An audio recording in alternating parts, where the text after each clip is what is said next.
shape of the city. I'm Clover Frederick, your host. Human Papillomavirus, or HPV, is the most common sexually transmitted disease in the United States. So common that according to the CDC, nearly all sexually active adults will get it at some point in their lives. To learn more about HPV and what is being done to prevent its spread in our community, I'll visit with Dr. Bob Rauner from Partnership for Healthy Lincoln and Dr. Erica Peterson, a pediatrician from People's Health Center. Thank you both for joining me today. So Dr. Rauner, what is HPV? Well, it's human papillomavirus, as you mentioned. It's one of the most common sexually transmitted diseases.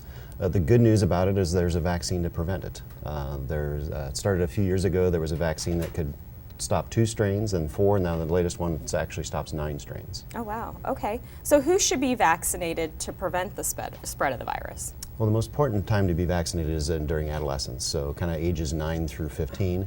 The main reason is that's before they would be exposed to it. You need to be vaccinated at least a year or 2, preferably, before you might be exposed. You want to get them as early as possible, actually. Okay.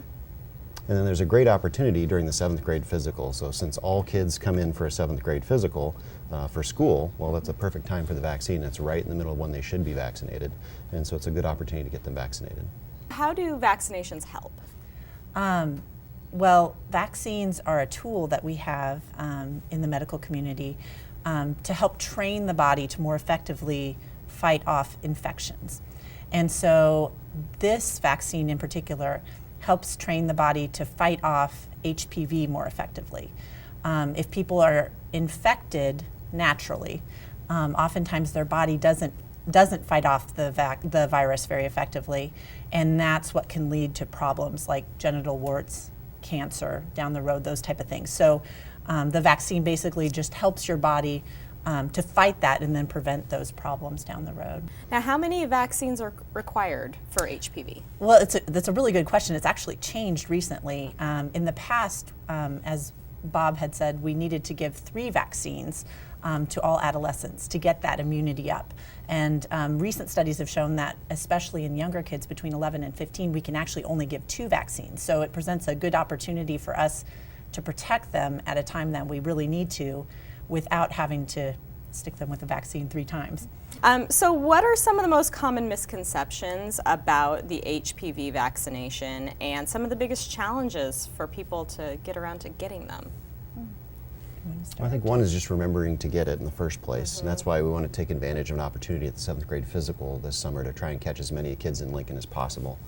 The other thing that now, because of the change in vaccine schedule, if you get it before 15, it's only 2 shots instead of 3, so shaves you the hassle of an extra visit, the pain of an extra injection, and the cost of the extra vaccine, and so it's an opportunity to get as many people vaccinated as possible.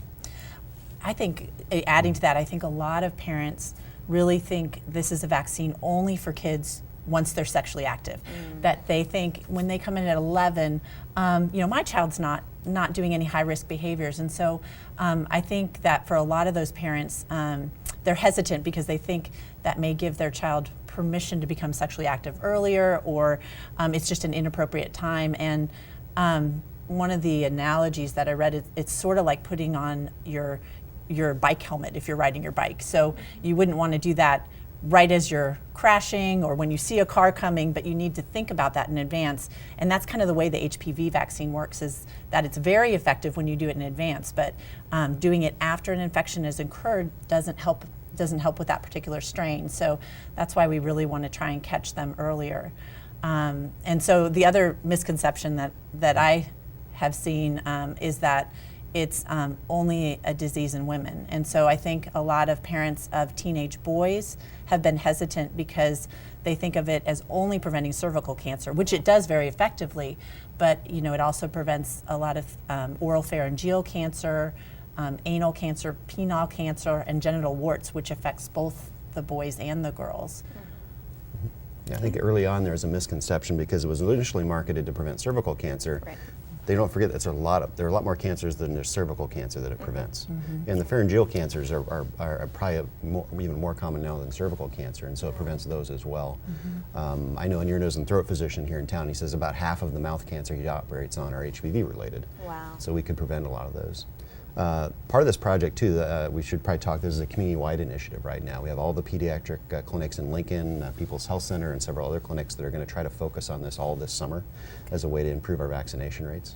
Good. Do you have any personal stories from working with HPV vaccinations or even cases that you've seen that people should know about? That's a really good question. It's, that's, I think, one of the challenges with preventative interventions is, if someone comes in and you've got strep throat and we give you a medicine and you get better, people see that and they can see the result pretty quickly. The results with this have been studied over time, but in an individual patient, it's really hard to see that result right away. So we have to just go by data, and you don't get that immediate feedback, which is one of the reasons I think it is a harder thing to explain or a harder thing to commit to for a lot of families, and just in preventative interventions in general. So hopefully we will have stories, but even down the road, you won't know those cancers that never developed. Right. So, so we know the studies are there with populations, but individual patients, it's a little harder for me to get that information. Although I'd say I actually know 2 people who have mouth cancer, probably was related to HPV. Just in my social circle, a colleague I work with, her husband was treated for this and had to have surgery and radiation therapy for it. I have another friend of mine whose older sister had this, and so the mouth cancers are more common than people realize, and those, had they been given this vaccine, 20 years ago, they would probably not have had those cancers. And so there's a long delay from that, and that's part of the, so one of the ways to solve this is just to make it this is just normal what we do at 7th grade, everybody gets vaccinated. Then you don't have to worry about that, but then you're preventing stuff 20 years from now, which is always hard. For the personal story side of things. Right. Now, what are the most common HPV-related cancers? You've touched on this a bit. Well, the 2 most common are cervical, which is dropping because of pap smears over time. But the oral cancers are probably the next most common. I think in the order of around 15,000 cases per year nationally. And so there are quite a few. And then other areas just basically in the general region, so the penis, the rectum, all those things are close by. Those can also be have cancers that are related to HPV. Now, I know with cervical cancer, the only way of knowing is through your annual exam.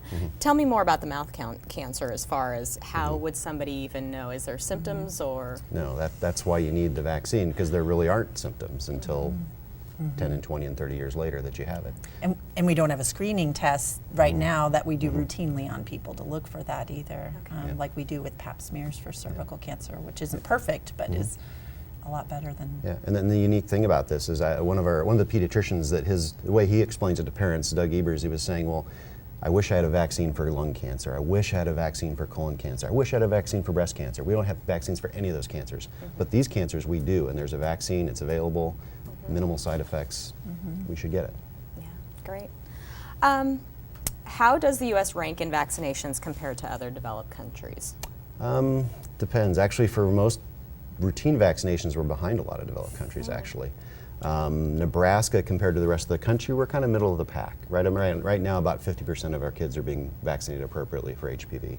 The Healthy People 2020 goal, which there are a whole list of measures that we have national goals for, the goal is to get to 80% by 2020, and I think if we could take this on, might be able to get there a few years early, and we're kind of thinking maybe we want to make our goal 80% by 2018. Great.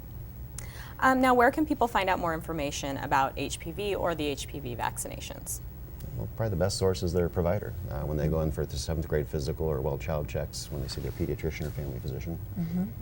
And for those that want to come with a list of questions, the CDC website does have a lot of reliable information. I think I agree that using that information to ask questions then of your individual provider is probably the best way to get your questions answered.